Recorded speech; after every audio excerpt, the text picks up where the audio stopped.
You're kneeling in sand, your knees burn. The iron collar around your neck is so tight you can barely swallow. The chain connects you to 11 other women. You can hear them breathing, some crying, one praying in a language you don't recognize. A man's shadow blocks the sun, relief from the heat for half a second. Then hands grab your jaw, force your mouth open. Fingers press against your teeth, your gums, the back of your throat. You gag. He doesn't stop. He checks your tongue for disease, examines your eyes, pulls down your lip like you're a horse at auction, because that's exactly what you are now. 12 days ago, you were the daughter of a village chief in the Sahel.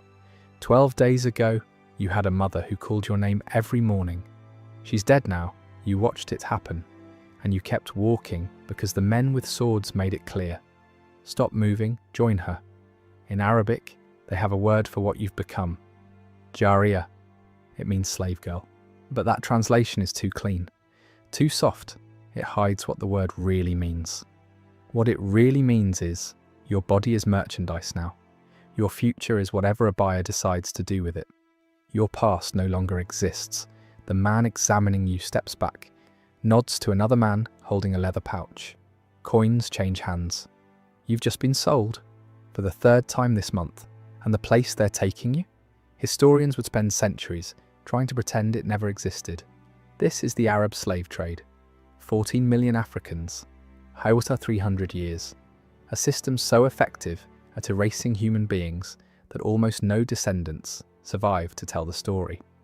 If this history matters to you, drop a like and subscribe. Crown and Dagger doesn't hide from the stories the world tried to bury. You know about the Atlantic slave trade, ships, chains, plantations in America, 12 million Africans transported across the ocean over 400 years. That history has museums, monuments, movies. Children learn about it in school. Politicians give speeches about it. But there was another slave trade, older, longer, and by some measures, even larger. The Arab slave trade began in the 7th century, shortly after the rise of Islam and the Arab conquests that spread across North Africa. It didn't end until the 20th century. Saudi Arabia officially abolished slavery in 1962, Mauritania in 1981. These aren't dates from ancient history. These are dates your grandparents remember. There are people alive today who were born into societies where this trade still operated legally. Between 650 AD and 1900 AD, somewhere between 14 and 17 million Africans were taken from their homes and transported to the Middle East, North Africa, and the Arabian Peninsula. Some historians argue the true number is even higher because records were inconsistent and countless deaths went undocumented. More people, over a longer period, through routes that stretched across 3 continents. Yet almost no one talks about it. Why? Because this slave trade was designed to leave no trace, and it succeeded. In America today, there are 45 million people of African descent, living proof of what happened. Their existence keeps the memory alive. Their struggles for equality ensure the history is never forgotten. In the Middle East, after 300 years of importing millions of Africans, almost nothing.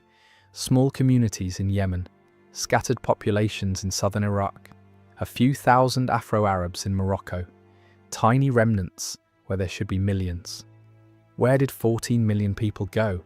The answer is the darkest part of this story. The men were castrated. This is not theory. This is documented across hundreds of primary sources spanning multiple centuries.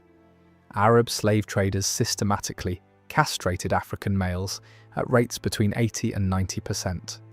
The procedure was performed at specific points along the trade routes. Egyptian monasteries became notorious for it. Coptic Christian monks developed techniques that slightly improved survival rates. Slightly. For every man who survived castration, somewhere between 3 and 5 died from blood loss, infection, or shock. Some sources suggest even higher mortality. Think about that math. If a trader needed 100 living eunuchs to sell at market, he might start with 400 or 500 men. The rest died screaming in the sand. The economics were brutal but logical.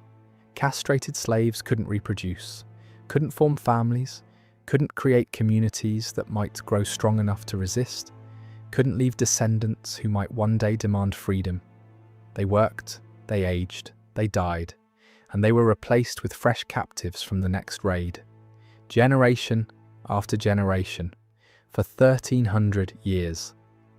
But the women served a different function entirely.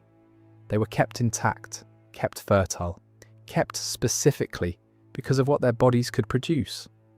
And what happened to them is a story that historical records tell only in careful euphemisms, in silences between words, in details that writers of the time considered too indelicate to describe directly. The machine required constant feeding. Arab merchants weren't raiders themselves. They were businessmen operating sophisticated commercial networks that spanned continents. They didn't attack villages personally. Instead, they created economic systems that incentivized Africans to capture and sell each other. Guns flowed into the continent. European firearms traded through Arab middlemen. Textiles, luxury goods, salt, which was precious in sub-Saharan regions. And in exchange for these goods, human beings. The kingdom of Dahomey, in what is now Benin, became one of the major suppliers. The kingdom's economy grew dependent on annual slave raids against neighbouring peoples. The Sultanate of Zanzibar controlled the East African trade routes. The Funj Sultanate of Sudan dominated the Nile corridor. Various Tuareg groups controlled trans-Saharan routes. African kingdoms waged war on their neighbours, not for territory, but for human merchandise. Captured survivors were marched to collection points and sold to Arab traders. The cycle fed itself endlessly. More guns meant more successful raids. More raids meant more captives. More captives meant more purchasing power. More purchasing power meant more guns. A machine that fed on human misery and grew stronger with every life it consumed. Villages were attacked at dawn when resistance was weakest. Warriors surrounded settlements while people slept. The assault was sudden and overwhelming. Men who resisted were killed immediately. Men who surrendered were evaluated on the spot. Age, health, strength. Young, strong men were separated for castration and sale.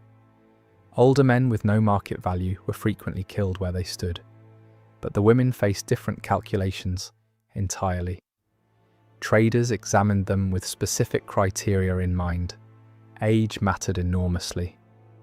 Girls too young would require years of feeding before becoming useful. Women too old had diminished value. The ideal range was roughly 13 to 25 years old enough to survive the brutal journey ahead, young enough for decades of use. Physical appearance affected price dramatically. Arab markets had specific preferences that experienced traders knew intimately. Certain body types, certain features. Different markets preferred different characteristics. Ethiopian women commanded premium prices across almost all markets. Their features were considered particularly desirable. They might sell for double or triple what women from other regions brought. Women who met desirable criteria were separated immediately. They'd receive marginally better treatment during transport. Not from compassion, never from compassion. Damaged merchandise sold for less. Protecting the investment made economic sense. The separation of families happened at capture sites or collection points. Mothers torn from children, husbands from wives, sisters from brothers. The bonds of a lifetime severed in moments with no hope of reunion. European explorers and missionaries who witnessed these separations left accounts describing scenes of unimaginable grief, the screaming, the desperate clinging as families tried to hold on to each other for a few more seconds. The final moments of contact before chains were pulled tight, and people who had loved each other their entire lives were dragged in opposite directions, never to meet again, never to know what happened to each other. One missionary wrote that the sounds haunted his dreams for years afterward. that he could still hear the mothers calling for their children decades later, that no matter how far he travelled or how much time passed, those screams followed him. Those screams echoed across Africa for 1,300 years, and almost no one in the outside world heard them. Then came the Sahara. The trans-Saharan routes were journeys measured not in miles but in death. Picture the distance from New York to Denver. Now imagine walking it, in chains, with almost no water, under a sun that kills. From collection points in sub-Saharan Africa to the great markets of North Africa, Tripoli, Tunis, Cairo, Marrakech, caravans travelled distances exceeding 10,500 miles. Some routes stretched over 2,000 miles. The journey took 2 to 3 months under optimal conditions. Conditions were never optimal. The Sahara is the largest hot desert on Earth. Daytime temperatures regularly exceed 120 degrees Fahrenheit. The sand becomes so hot it blisters skin on contact. Shade doesn't exist for hundreds of miles. Then night falls and the temperature plummets. The same desert that broiled you during the day can drop below freezing after dark. The temperature swing alone killed countless people. Water was the most precious resource, and it was rationed with brutal calculation. Camels needed water to survive. Camels were expensive. Camels were essential for carrying goods. Slaves were cheaper than camels. Slaves were replaceable. So slaves received whatever water remained after the animals drank. Lips cracking until they bled. Tongues swelling. The maddening knowledge that there was nothing to drink and hundreds of miles of burning sand still ahead. Food was minimal. Dried dates. Sometimes meat. Enough calories to keep legs moving. Never enough to maintain health over months of walking. The mortality rates were catastrophic. Historians estimate that 20 to 30% of slaves died during Sahara. Some caravans lost half their human cargo. There are accounts of caravans arriving with more than 60% losses. Those who collapsed were left where they fell. Stopping to bury bodies would slow the caravan. Stopping to help the dying might mean losing the living. The economics didn't support compassion. People were abandoned alive, too weak to walk further, left sitting in the sand as the caravan moved on, waiting to die, so the routes became marked by bones. Heinrich Barth, a German explorer who crossed the Sahara in the 1850s, documented what he witnessed. The road was literally strewn with eyewitness skeletons. In some valleys, the bones were so numerous that one could hardly avoid stepping on them. Skulls bleached white by the sun, rib cages half buried in drifting sand. These weren't ancient remains, they were recent, fresh additions to trails that had been accumulating bodies for over 1,000 years. René Caillier documented similar horrors on western routes. He described valleys that appeared white from a distance, not from sand but from accumulated bones. Gustav Nachtigall wrote of passing through regions where skulls and bones gave the sand an almost pavement-like quality underfoot. Hundreds of thousands of people, perhaps millions over 13 centuries. Their remains scattered across the world's largest desert, marking the paths that swallowed them, silent testimony to a trade the world chose to ignore. For the women who survived, who somehow endured the heat and cold and thirst and starvation, arrival at a North African port meant only that the immediate dying had stopped. But survival came at a cost. Many arrived broken in ways that didn't show on the surface. Their bodies had made the journey, their spirits had not. Their ordeal wasn't over, it was transforming into something else. The slave markets of the Arab world were ancient institutions, refined over centuries into operations of terrifying efficiency. Cairo's market had operated continuously for over 1,000 years by the time European observers began documenting it. Generation after generation of traders had refined the practices, the pricing, the techniques of evaluation. Buyers came from across the Islamic world and beyond. Ottoman nobles from Constantinople, Persian merchants from Isfahan, wealthy Arabs from Damascus and Baghdad, traders from the Gulf states seeking domestic servants, even European buyers, despite official prohibitions, found ways to participate. The markets were organized by category: common laborers in one section, skilled workers in another, domestic servants in a third, and behind screens, in the most exclusive areas, the women intended for private sale. The examination process was systematic and thorough. Teeth first. Dental health indicated age and condition. Experienced buyers could estimate remaining years of useful life from teeth alone. Then skin, examined for disease, scars, imperfections. Hair checked for texture and length. Then the rest. Buyers paying premium prices demanded thorough evaluation. The examinations were intimate, invasive, conducted with the detachment a butcher might show when evaluating livestock. European travellers left accounts so graphic, their publishers often censored them. One British observer in the 1830s wrote, "The women are made to walk, to turn, to display themselves in ways that cannot be described in polite company. The buyers examine them as a horseman examines a mare, with identical cold calculation and complete absence of human feeling." Prices varied based on origin, appearance, and intended use. Common women sold for modest sums. Women with desirable features brought significantly more. Young virgins from preferred backgrounds could sell for the equivalent of several years' wages. The highest prices were paid privately, by agents representing the wealthiest households. Zanzibar became the largest slave market in the Indian Ocean world. At its peak, 50,000 slaves passed through annually. The island's entire economy revolved around human merchandise. David Livingstone witnessed the trade firsthand. His accounts helped galvanize British abolition efforts. What he saw changed him forever. He wrote, "To overdraw its evils is simply impossible. The subject does not admit of exaggeration. The sights I have seen are so revolting that I always strive to drive them from memory." The market operated openly until 1873, when British pressure finally forced its closure. The Sultan signed a treaty. The auctions officially ended, but the trade continued underground for decades afterward. Ships sailed at night. Transactions happened in hidden locations. The demand was too strong, the profits too large. Where there is demand, supply finds a way. Where did these women go after they were sold? The answer depended entirely on who bought them and what they were bought for. The wealthiest buyers were building harems. Ottoman sultans maintained harems with hundreds of women, sometimes thousands.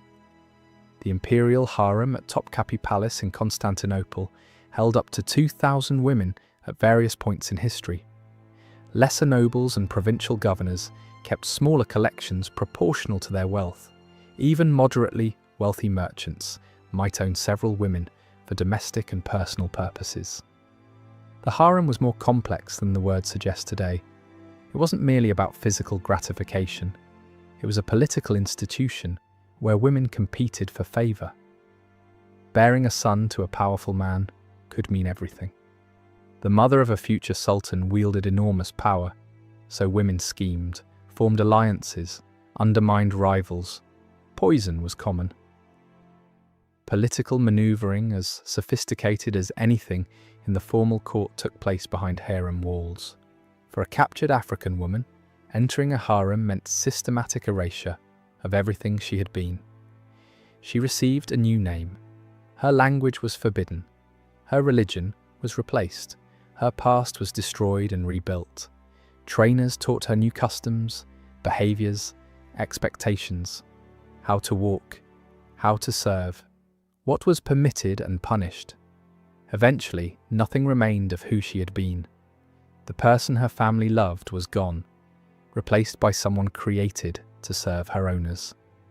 Some women navigated this successfully. A rare few achieved genuine power. Kösem Sultan dominated Ottoman politics for decades. She began life as a slave girl captured from a small Greek village. Hürrem Sultan became the legal wife of Suleiman the Magnificent, an almost unheard of achievement for a former slave. But these were exceptions so extraordinary that history records their names precisely because they were unusual.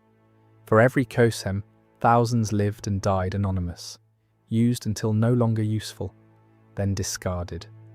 Women sold to less wealthy buyers faced different circumstances. Many became domestic servants with additional obligations. They cooked, cleaned, raised children, and submitted whenever their owner desired. There was no concept of consent, no option to refuse. Islamic law technically provided some protections for slave women who became mothers. A slave who bore her master's child was called Walad, mother of a child. She couldn't be sold afterward. Her child was born legally free. When her master died, she would gain her freedom. But these protections required enforcement. Reality was inconsistent, and protections only applied after pregnancy. Before that, she was property. Children born from these unions were legally free, often acknowledged. Some achieved prominence. Multiple sultans were sons of slave mothers, but the mothers remained slaves unless explicitly freed.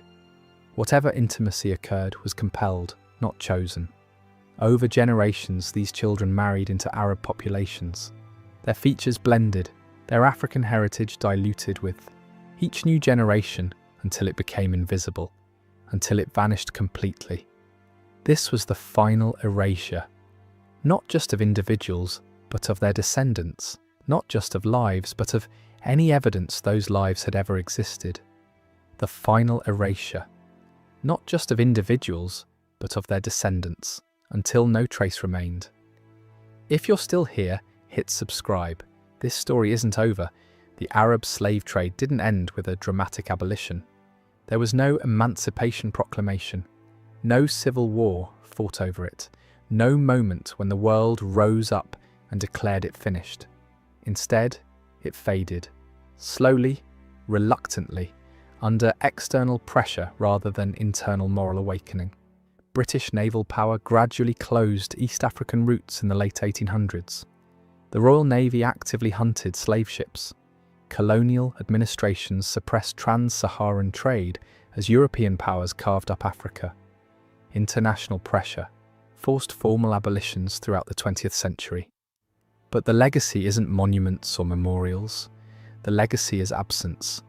In the Middle East today, there are virtually no descendants of the 14 million taken there. The men were castrated.